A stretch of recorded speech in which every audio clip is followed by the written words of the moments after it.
going on, everybody? Welcome back to our channel. It's your girl Bex. And I'm Carly.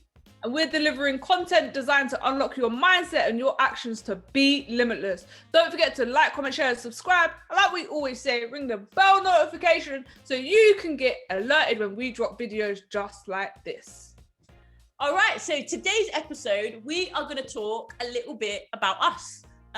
We've done a few videos now, and we've not really introduced who we are, so we thought it'd be a good time to talk a little bit about ourselves and why we started Be Limitless, and a little bit about where we want to go with it. So yeah, I'm super excited about this video. It's been a long time coming. We've been wanting to do this video, but we're just trying to wait for the right moment, and we believe that is now. All right, so the first question that I'm gonna pose to us is what really got you or me onto the path of this lifestyle and mindset, success mindset, growth mindset, and where we really wanted to be business owners, for example. Where did that come from for you, and when roughly? To be honest, I don't actually know. So ever since I was young, I don't know how far back it went. I don't know if it was junior school or whatever, but I remember being in high school and knowing that I wanted to go straight to work. I wanted to make money. And so as soon as school was finished, I forget college, forget uni, I don't care about that. I want to go and earn money. And that's when I ended up working for Amazon. So I was 16. And then just kind of working through the company. And wait, did you leave school and went straight to Amazon? Yeah. They took people at 16 then? Yeah, back then, yeah. Oh, wow. So I was like kind of progressing through the company and just kind of seeing the direction and the opportunities always in the back of my mind. I mean, initially I used to think, I'd love to be a director, and I wanted to be a director in the company. But now as I'm going through the company, yes, I'd like to go as far as I can while I'm there, but I know that the end goal isn't to then lead this team and then that team. It is, I want to work for myself. And I have throughout my time in Amazon, knowing I've always wanted to work for myself. I just didn't know in what and how. And then obviously the discussions we've had and this journey we've been on, it's just kind of led to this. And of course, we're at a point now, we're not yet working for ourselves, but obviously that is the goal. And it isn't something that we are both passionate about, which is really cool. Absolutely. And like, I think that is interesting because it's strange, because I think the first like businessy book came from you, Rich Dad Poor Dad. And actually before that, you got me a book for when I was on my personal training course. You got me a book that says like how to build a personal training business. Did I? Yeah. You got me. I don't even remember that. Yeah. You got me this book, right? But even if I go back earlier than that, my brother's dad was a gardener, and he had his own gardening business. And so we used to go out to work with him from, I would probably say about 6 or 7 years old. Like that was our weekends, like working with him, playing football. And it was from then that I was like, honestly, money's always burnt a hole in my pocket as well, right? But he used to say things like, oh, you can have whatever you want, but you need to pay half towards it. So it was from then that I started to get drive about money and how it works, and the fact that your parents just can't keep giving you money. Do you get what I'm saying? Yeah. So there's going to get a point where you need to have your own money and stuff. But I think like if we're talking about growth mindsets and businesses and all that type of stuff, same with you. Like I always wanted to have my own business, but I just genuinely didn't know what, because in my eyes, I don't have any type of skill, like in terms of like, I don't do hair, or I don't do something where I can just go and make money on the side. You get what I'm saying? So it's like, my only real talent that I felt I had was playing football. And we both know like that ain't really, unless you're like proper good, football is not going to lead you to somewhere that's great. Like, you know what I mean? For women, yeah, not for women anyway. Only a few. If I was a guy and getting paid 100 mil a week, then we're talking a different game, right? But like, yeah, so I always wanted to have like my own business, but I just didn't know what. And then obviously got introduced to MLM, and that was exciting because you're around a lot of people that are exactly the same mindset as you, hungry, determined, want to do well, like, and more than anything, more than what the company stood for, anything like that, I was like, started to believe in myself. I started to think, yeah, I am destined for greatness. Do you get what I'm saying? I don't necessarily need to be skilled at XYZ. Like, I've gone to university, I've got a degree, I've got a master's, but it's not my passion. It wasn't in what I wanted to do, you know what I mean? So yeah, I think like from an early age, but definitely I say the key point is after reading Rich Dad Poor Dad, that started to get like things ticking, but never took it any further. Do you get what I'm saying? No, I agree. Rich Dad Poor Dad was definitely the book that you think, okay. But then it wasn't, like you said, it's not really action in it in any way. It was just more getting you thinking about certain things. But it was good because then it led on to more books, more opportunity, and I think as well, it allowed me to be very open to opportunities. Exactly. I'm not one to be like, I'm not interested, whatever. I'll listen and hear what you've got to say and take a look myself. Some people that I just absolutely know, or they listen to what other people say about things. It's like, I know I make up my own mind, and I do enjoy doing research. But yeah, I think for me, in terms of like Be Limitless and what we're doing, moving through the company in Amazon, that's one of the things when I was like really junior, is I didn't see anyone that looked like me. There were no black managers. I can probably think so. It wasn't new for ages that I remember. No women in senior positions at that point. Really? Yeah. Oh, none.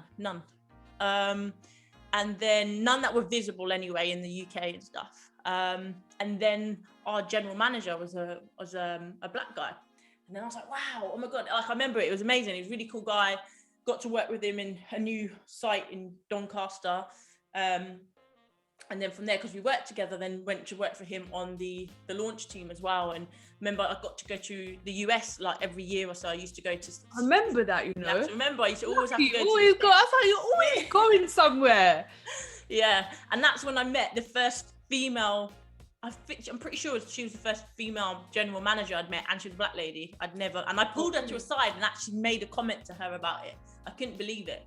And then as the years went on, then I remember Sharon Thomas coming to the company and Catherine McDermott, I think her name was, all these people who were regional became general managers. I was like, finally, women are starting to happen, but it's still a case of, in terms of like ethnic minorities, there is still definitely a lack, but it's the same with a lot of companies. But I just thought, well,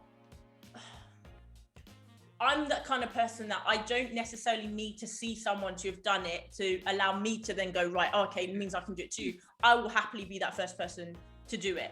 But for me, that passion of Be Limitless is showing people how, if they want to be the pioneer of it, this is how to do it. Look at these examples of people who have, but if not, look, you have role models, and that's the problem. They're not in our face. There aren't role models that we can look up to, which a lot of people do need, and it's trying to create that for people. And you know what, because obviously we had a consultancy session today, right? And one of the things that was said, and actually this is a lot of sense, is that it's not that there's not women that are doing amazing things. It's just that we are not loud about it. Yeah. We're not loud and proud like men are. Do you know what I mean? We're not recording every single thing that we're doing. We just get on with it. But there are people out there. So we're trying to draw that out and really show that and highlight it. And one of the things is, coming through adversity and becoming limitless, even when you are limited in certain capabilities, learning difficulties, or any type of disability that you may have, like, you are still breaking boundaries and pushing outside of your own comfort zone, outside of what other limitations that other people have put on you. You're taking off the lid, taking off the cap, like we say, and you're just going for it. 100%. All right, so the next question that I've got, and it'll be interesting to hear so the next question I have is, what is your earliest memory of a failure that you had, and how did you overcome it? And then secondly, I want to know personally, this might be a selfish question, but what failure have you had in Amazon that you've had to overcome? I'm gonna have to think about this, and then. You know. Okay. I do remember when I used to do karate, which is obviously where we met. I was really young. We went to Northern Ireland. There used to be a club in Northern Ireland, and every year, like, we would go there for a tournament with them, and then they'd come to us back and forth.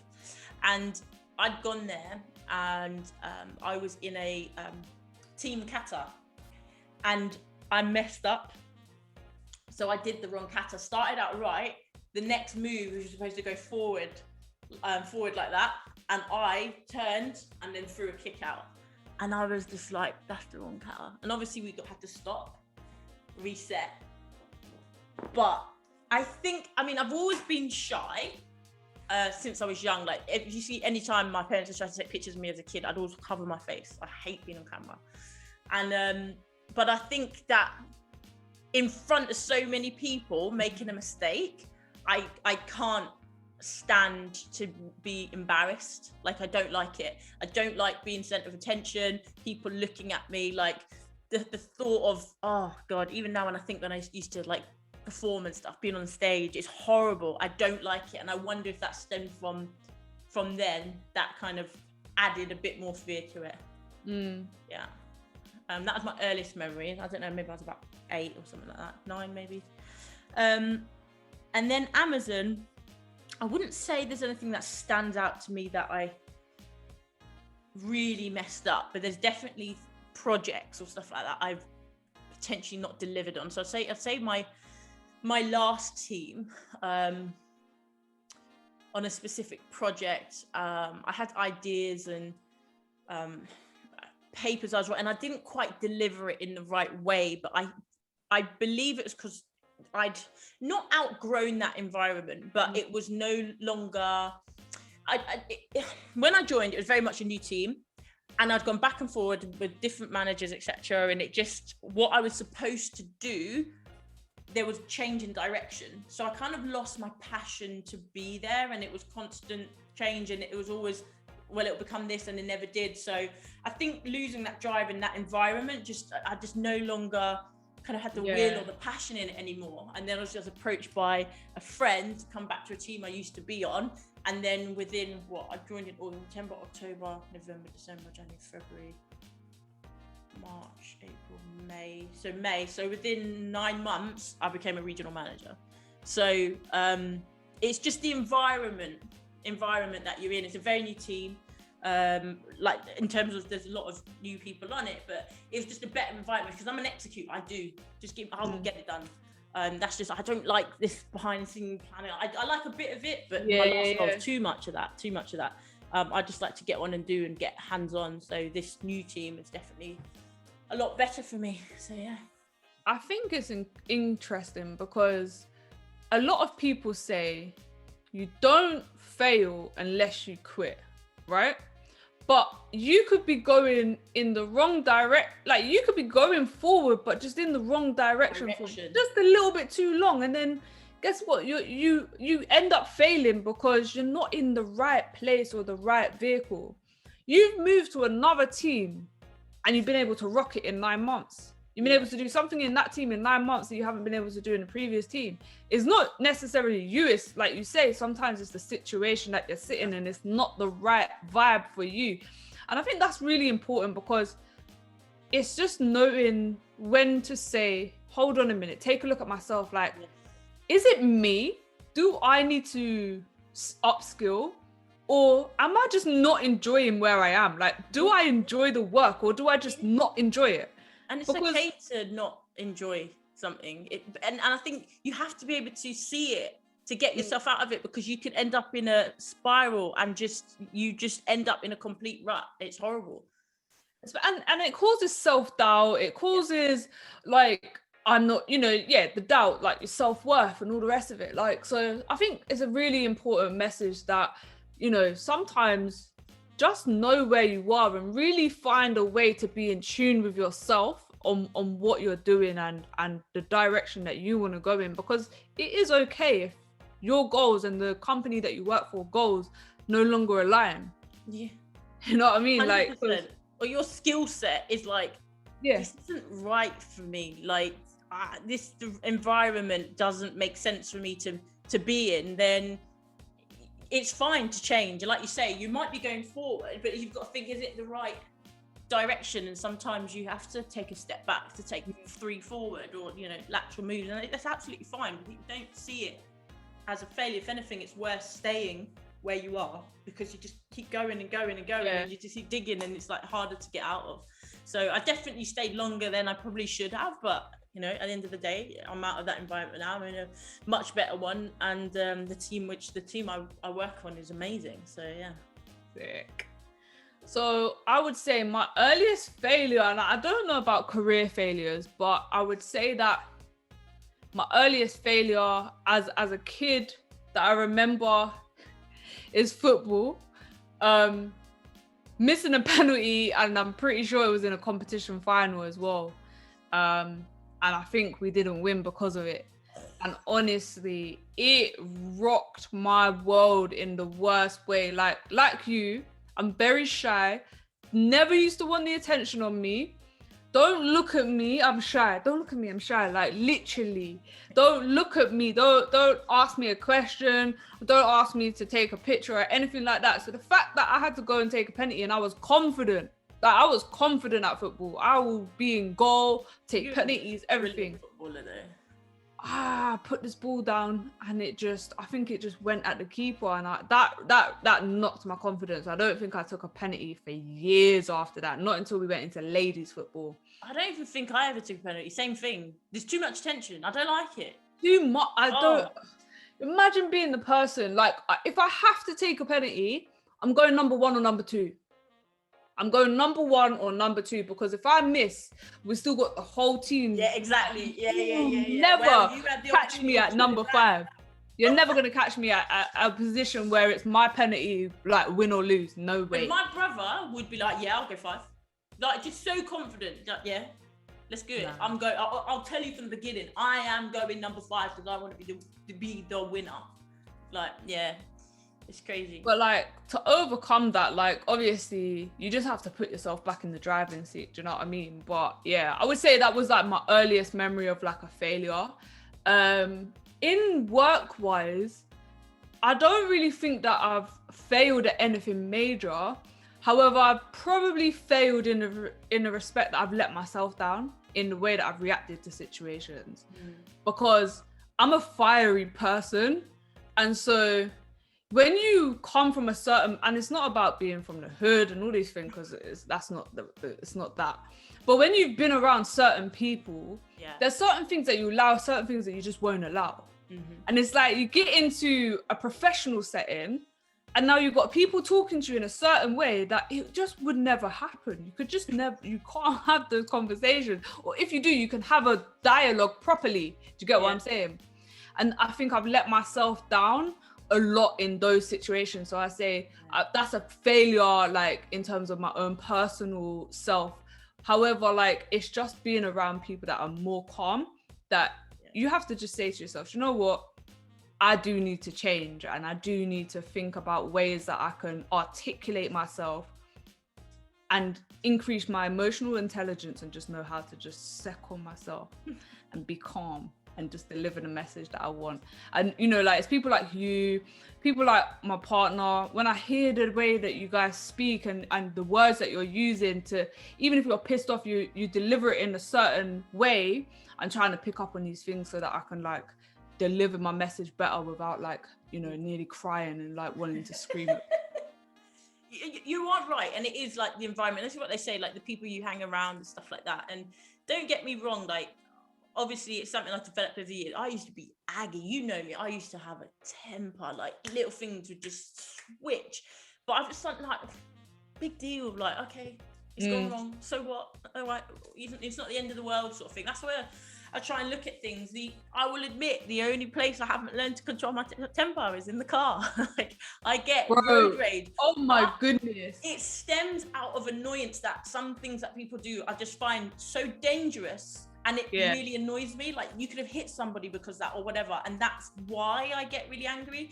But I have learned to control my temper in normal day-to-day situations.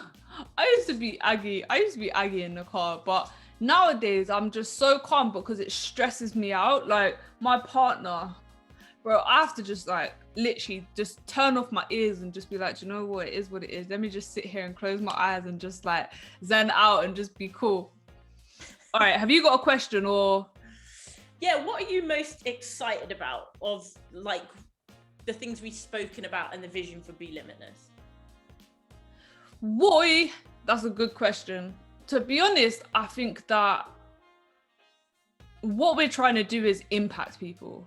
And that goes very in line with, I believe, the people that we are. I think that we're very kind-hearted.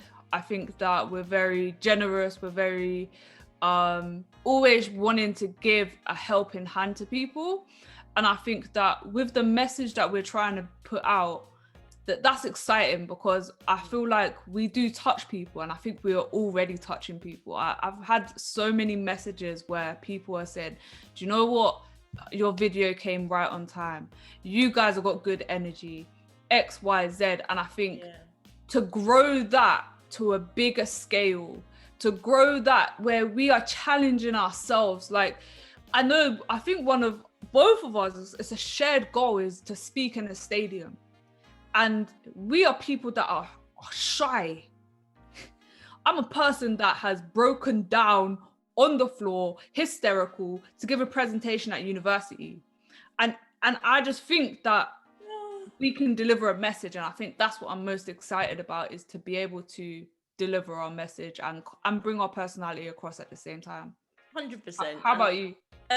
No, it's the same, exactly what you're saying. And I think the fact that we're both girls, we're both of mixed heritage. Like, there's not many people that I've seen doing what we're doing. They do it in certain areas, but not specifically focused on things we're focusing on, because we see there is a gap in terms of the visibility and the knowledge for people to see the opportunities that they can, things they can do and the opportunities that are available to them, because they're not being exposed to it. And it's creating that exposure and creating that growth path for people, which I think is it is incredible. And yeah, I'm excited to see where it goes. I know we've got loads of ideas in terms of, like, we sort of broken Be Limitless down into phases. Yeah. From the YouTube, where we want to go from there in terms of how we interview people, got some ideas around that, and then business ideas of how to further develop that and reach more people. And it's cool to share the journey, and obviously I pray that we make it. It's gonna be tough, and it is tough because we've both got very demanding jobs. In fact, I'm going to be going back online in a moment and finishing writing a white paper. But it's the impact, and I think that's what keeps us going, is the impact that it potentially has and is already having on people.